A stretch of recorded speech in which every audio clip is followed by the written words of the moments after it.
Is now the right time to change, pivot, or develop a new offer in your business? As business owners, we can't be tone deaf to what's happening in the market and the economy. And both look different today than it did 2 years ago. What might have been working 2 years ago in your niche is rapidly changing, requiring you to make potentially big decisions. Today, we have a timely discussion from an entrepreneur of 18 years about how she's made some critical choices in her business, including insights from going through the 2008 recession. Tune in.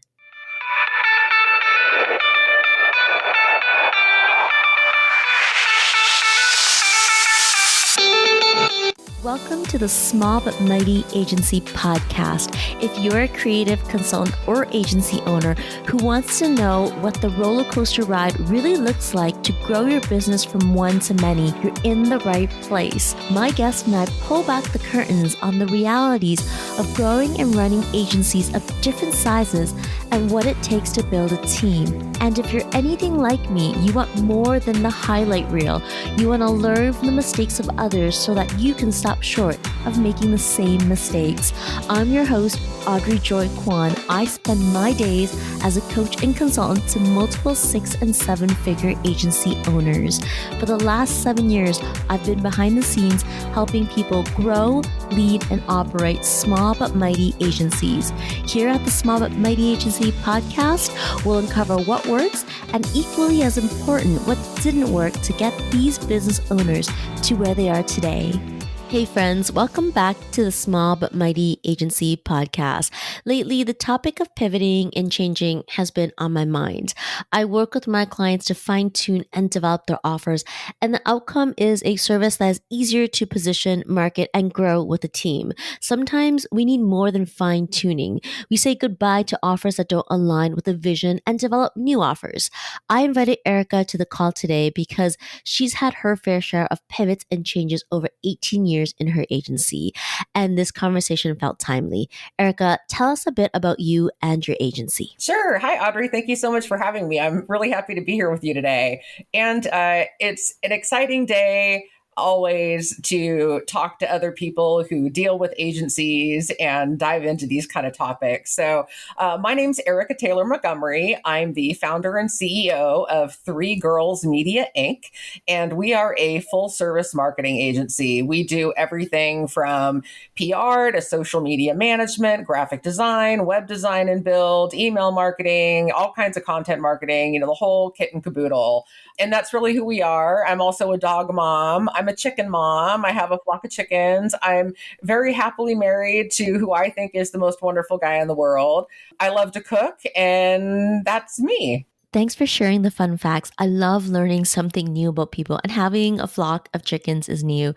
You've owned a service-based business for 18 years, and when you have that type of longevity, you go through a lot of pivots and changes. That's the nature of business. I want to share with our friends who might be trying to make a pivot how you've gone through change in the best possible way. Tell us about some of the changes you've gone through in your agency. Absolutely. First, let us just acknowledge that most people hate change, right? I mean, most people just don't like it. There are some people who don't mind it, but it's rare that I come across people that say, yay, let's change all the time and do new things and come up with creative ideas. So I just want to put that right out there to start with. And certainly in the last 18 years, I have been through the highs, I've been through the lows, I've been through the middles. I have pivoted my business time and time again, whether it was bringing on a partner, whether it was subcontracting, whether it was outsourcing talent, whether it was offering new services. I've done it repeatedly over the last 18 years, and it's how I've grown my agency and gotten to the point where I am today.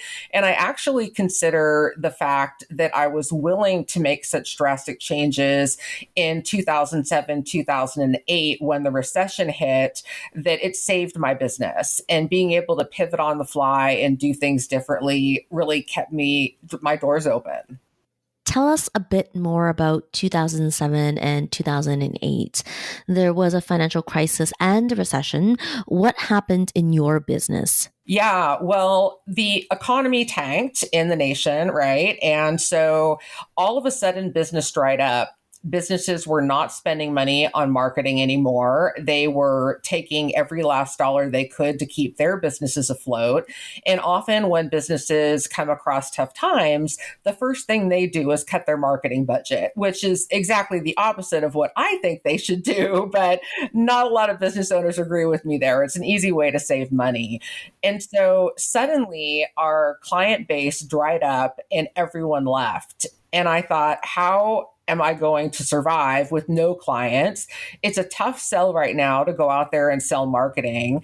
And so I put together some really affordable packages where I thought it would appeal to people at different price points for different types of businesses that were actionable. So gave people very concrete action items that we would do for them for this set dollar amount. So, for example, whether it was 3 Facebook posts a week or 1 blog post a month, it was tangible stuff that you could actually count, as opposed to charging some kind of random monthly retainer and not being really clear on what you were going to be getting for that money. I wanted to really define it for our clients and show them the value in what we would provide. And the fact that I was able to create those packages and make them really affordable really saved the business in those years. In a recession, people are more careful with their money. Layer in the fact that the consumer pool is becoming more sophisticated because many of us who are B2B have bought services. Our expectations and preferences are becoming more precise about what we want, what works for us, and what doesn't. All of that means you have to understand the value and promise of your service offering clearly to position it. And one of the things you're highlighting, and that I want to draw attention to, is the power of understanding and meeting people where they are by pivoting service packages. How did the pivot work out for you? Well, it literally saved the business. It kept us in business, and then it kept us growing. Once the economy started to turn around, I was able to come up with bigger and better plans, and then also a fully customized approach that said, if you don't fit in this box for this package, we can go a la carte and we can create something specifically for you and your business that's one of a kind, that's based on 3 things: your needs, your goals, and your budget. And we just still do both of those things today. We still offer really affordable kind of boxed packages where this is what you get for this price. But then if that doesn't quite work for you and you want something customized, we'll go a la carte and create a specific plan that's really relevant and targeted for your company. You've been through a recession as an agency owner, and there are many different thoughts on the R word, R being recession in 2023. What are your thoughts about the recession in 2023 as an agency owner? Yeah, well, I've already noticed, in particular, our real estate clients drying up. I've had 3 different real estate clients cancel their contracts with us because the real estate market has tanked in the last 3 months. It's done a complete 180. And where there used to be bidding wars for houses and them going well above listing price, now a house can sit on the market for a month or more without any offers. And so in that industry alone, I've seen an exodus of clients. And so I think being able to, again, be really flexible, offer something that's affordable, really concrete, really tangible to people, not only specifically in the real estate sector, but in any sector, as we look at that R word and what may be coming in 2023, is absolutely critical. You're pivoting your services to account for what you're seeing right now. Is that fair to say? And it's similar to what you did in 2007. Is there anything different that you're doing this time around? Yeah, certainly. I would say the differences are primarily in the services that we're offering for those set packages. The times have changed. Now there are social media platforms that didn't exist back in 2007 and 2008. Other things have become much more relevant, like blogging, for example. Email marketing has a great ROI in general. So we've sort of shifted what maybe we're putting in those boxes, but the basic concept remains the same. When you decide to pivot, what perspectives are you considering? You've been through a recession as an agency owner. I'm curious how that's impacted your decision making in today's economy. What lens are you using to make decisions? Sure. Well, one is listening to your customer. That's really where I get most of my knowledge from when it comes to making these kinds of decisions. What else are you doing to prepare for an economy that looks much different than 2 years ago? Yeah, well, it's definitely different, right? Because now we're sort of looking through the lens of this post pandemic era. And although COVID is certainly still a thing, it's not like we're all hunkered down in our own homes and totally isolated like we were for a couple of years. And the world is sort of restarted, right? And people are out and about again and commingling again. And so different ways of reaching people that may not have been viable really in 2020 or even parts of 2021 are really coming back into play now. So whether that's something like geo-targeting for advertising on smartphones or tablets and that kind of thing, because people are more out and about. That wouldn't have made sense to do in 2020 when the world was shut down. But now if somebody's walking through a shop of stores and all of a sudden they get an ad that pops up on their phone for a 10% off coupon at the store that they're passing, hey, that's good marketing these days. So again, it's just kind of being in tune with the market, what's happening in the world, and what's going to help your clients the most. Okay, we've talked about pivoting and adding things to the business. And key number one is listening to your customer, while key number two is scanning the environment and knowing what value to add. Is there anything you are removing or deleting from your business? Yeah, absolutely. And this actually is a really emotional decision for me. And generally, I have found in my almost 2 decades of doing this that business and emotion should kind of be separate things. You don't want to become overly emotional about your business. You want to think about it with a really clear head. But this particular decision that I've been in the midst of making over the last several months has really pulled at my heartstrings. So when I started the agency in 2005, we were solely focused on doing media relations and PR. That's it. That's all. We didn't do any kind of social media or blogging or websites or any of the other things that we all do today. And I have noticed over the last couple of years in particular that that client base for us really has dwindled to the point where now it's a minuscule part of our gross annual income. And it's actually costing us more to subscribe to the tools we need to do that job than the income we're making to do the work. So I've decided that we're going to be phasing out PR coming this spring when our contract with one of our tools that we use sunsets. And that's hard because that's really what I founded my business on. That was what I was about for, the first 2 or 3 years of the business and all I did. And now 2 decades in to say we're going to let that go. It's kind of like, we've grown up and sort of have left our own nest in a way.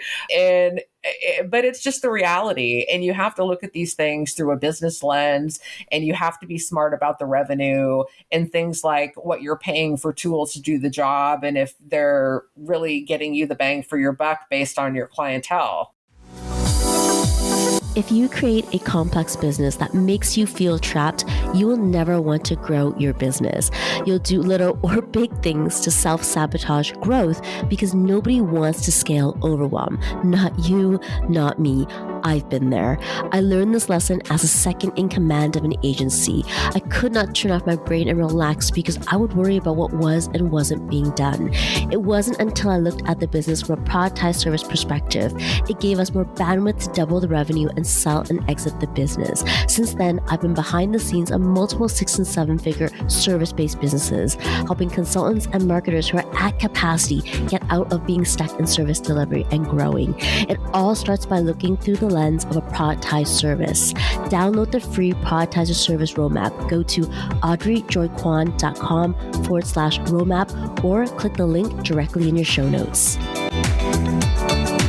Yeah, our business will look different 2 years and then 5 years from now.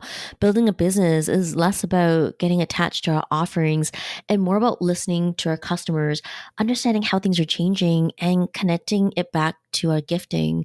By knowing what we're good at, we can lean into our strengths, and that makes growth easier. Erica, after being in your agency for 18 years, what is your strength and what is your genius? I would say a couple things. And it's really funny that I say this because I don't really consider myself one at all. But if I look at the situation objectively, I would have to say I'm good at sales. Now, keep in mind, I have no sales training. I've never taken a sales course. I've never sold a thing in my life before I started Three Girls Media. I've just done it on a wing and a prayer and learned as I've went. And believe me, I've learned some hard lessons. But I don't believe in a hard sell. I'm really more about informing people of what the possibilities are and what their options are. And then if that works for them, great. And if not, that's fine. And so I'm more of a soft sell, but I've seem to have a knack that people can relate to when it comes to explaining the features and benefits of our services to clients and how they'll benefit from them. So I would say that's definitely one of my strengths. And I still am the sole salesperson for the company today. And I'd say another area is team building. Coming up in my first career, which was broadcasting before I started Three Girls, I didn't really have any mentors. It's a very cutthroat industry, very male dominated industry. And I had to work my butt off to get to the top of the food chain in the San Francisco Bay Area media market.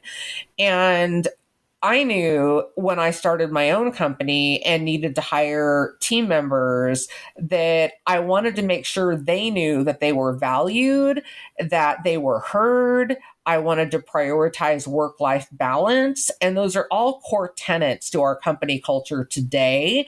And it is crucial to who we are as a company and the vision of the company that I've built to date. And so I'd say that's definitely another strength. How much of being able to lead a team do you think was innate? And how did you decide what you want to have and not have as part of your team culture? Yeah, for me, so much of it was based on what had happened to me in my career to date that I did not like. Things like never getting reviewed, no matter how long you'd been with the company. Technically you might read in the company handbook that you're supposed to get an annual review, but you've been there 3 years and never been reviewed once. Or not having a superior that you could go to and talk openly with and just talk out scenarios or get open feedback or be able to give constructive criticism and or be heard in general as a member of the team. So I base so much of my management style and my team building style on what I hated as an employee.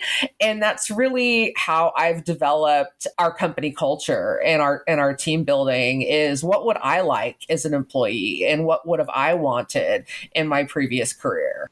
Yes, the benefit of working in a company before starting your own business is knowing what you don't want in your own company.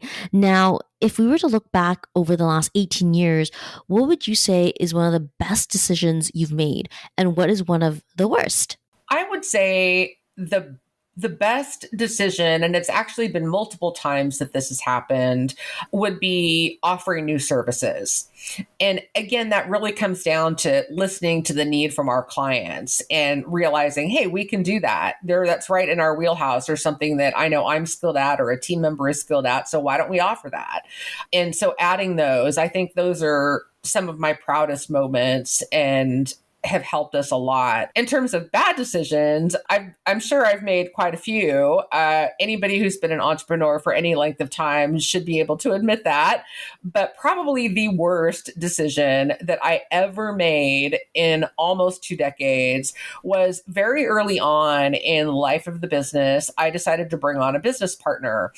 I mentioned that I had no sales experience, never sold a thing in my life. And that was really her expertise, and her entire career was sales. So I thought, perfect, you'll do the sales, and then I can focus on the marketing and the PR and the media relations and really the nuts and bolts of getting the work done. And I thought that would be a perfect marriage. And she was one of my best friends. And so I brought her on board. I made her a 50-50 partner in the business.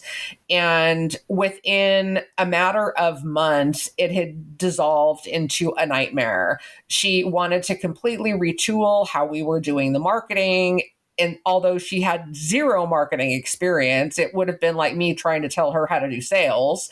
And I was highly opposed to that because I'd already been in marketing and PR for 20 years in broadcasting. And I knew how things should go. And we butted heads constantly. She would come into the office and start screaming at the staff. And it was just a nightmare. And then lo and behold, one day I found out that she planned to come in and fire the entire team and shut down the business and just close it. Erika, I'm sorry that happened to you. It sounds like a challenging situation. In hindsight, what led to that wrong decision, and how would you do things differently to solve the problem? Yeah, great question. So one, I made the decision because I thought it filled a real void in the business, since it was an area that I wasn't skilled in. I think the mistake I made was making her a 50-50 partner. And I don't recommend that if you are going to bring on a business partner that you ever give up more than 51% of your business. There has to be somebody that can say the buck stops with me and I have final decision-making power, even if it's 49-51. So in retrospect, I would have done that. And fortunately, I got out of it. Obviously, the business was saved and our partnership ended. So all is well that ends well. But that's definitely what I would have done differently, is be more educated about business partnerships and the risk of having a 50-50 relationship. Flashing back to the present, can you share a critical decision you have to make in your business right now? We just made a critical decision about 4 months ago, so I can share that. And that was a big leap for us. And that is to start outsourcing some of our talent and working with a company that's based in the Philippines and using their talent on our team, as opposed to having actual 1099 employees. And we did that for a couple of reasons. One, because with COVID, it got nearly impossible to hire the quality staff that we needed here in the US. It was just a very difficult market at the time to find local people that were qualified enough to do the work. And the other thing was cost savings. Salaries here in the United States are dramatically higher than they are in a country like the Philippines. And so I did quite a bit of research and found a company that we work with, and we outsource our work. They're just like members of our team day to day, but technically they're not employed by us. But the company I was very happy with because they have the same business philosophy I do. They offer amazing benefits. The salaries we're able to provide these workers are top notch for the Philippines. So we know they're being paid very well with great benefits. And they're also great English speakers and writers, which we really need in our industry. And I'm happy to say that we now have 3 people from this company that work on our team. And it's been a wonderful decision. And I'll definitely continue that moving forward if we need to hire more people in the future. What would you say to another agency owner considering hiring offshore? What do they need to know before taking action? I would really look at specifically a company that you can work with as an intermediary, as opposed to just hiring someone freelance. You need a company that's going to be able to handle things like the HR, the taxes, the benefits, all of those kinds of things that I think is so important. So I would definitely look for that. I would look for a company that has a good online reputation, has good reviews, that's been in business for a while. And then most importantly, do their workers meet your needs? Do they have a talent pool that they can recruit from that's going to be able to accomplish the tasks that you need them to do? And in this case, for me, the answer was yes. I was very pleased that we were able to interview all of the candidates. We made the final decision on who we wanted hired. So it was a very collaborative process with this third-party company that we went through.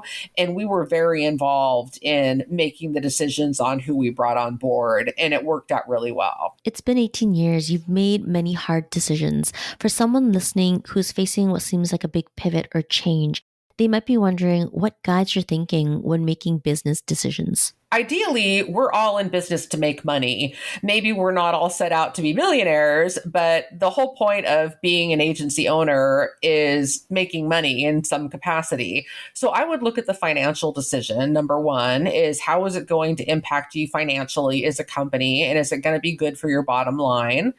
Number two, I would look at how any decision would potentially impact your team if you do have a team, and what it means for them. Is it going to impact their processes, their day-to-day work, their working style? Is it going to impact company culture at all, or the systems of how you do things, and take that into consideration? And then I think I'd also look at the reasons why you want to make the change, and make sure that you're not making decisions that are based on emotion and just like from the cuff, that you've done your research, you've thought it out, you've maybe talked it out with a confidant, a spouse, or a friend, or a mentor, and you've done the research to know that this is a wise direction to take. Erika, thank you for sharing your pivots and changes today. You've been detailed and transparent, and there have been so many golden nuggets today. Before we wrap up, what keeps you motivated and inspired? I think two things. I think one, my team. I am blessed to have an amazingly talented team with fabulous personalities that I really look at as my second family. We're a very tight-knit crew, and they keep me inspired every day to want to run a company that serves them as well as our clients.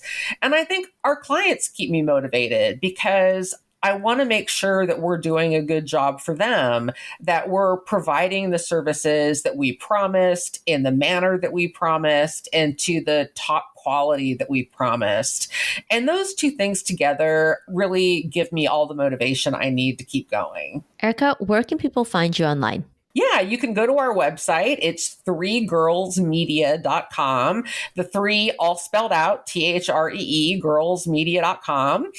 You can, of course, find me on LinkedIn. I'm everywhere on social media as Erika Taylor Montgomery. You can find me on every platform, including TikTok. But if you find me on TikTok, you'll find me posting cooking videos, nothing about marketing there. But on TikTok, I'm Erika Montgomery 67, my birth year. So there you go for that. Thank you so much, Erika, for being here. My pleasure. Thanks, Audrey. Hey there. Thanks for hanging out with me at the Small But Mighty Agency podcast. If you enjoyed this episode, it would mean the world to me if you hit the follow or subscribe button in your podcast app and share it with a friend. I'll see you on the next one.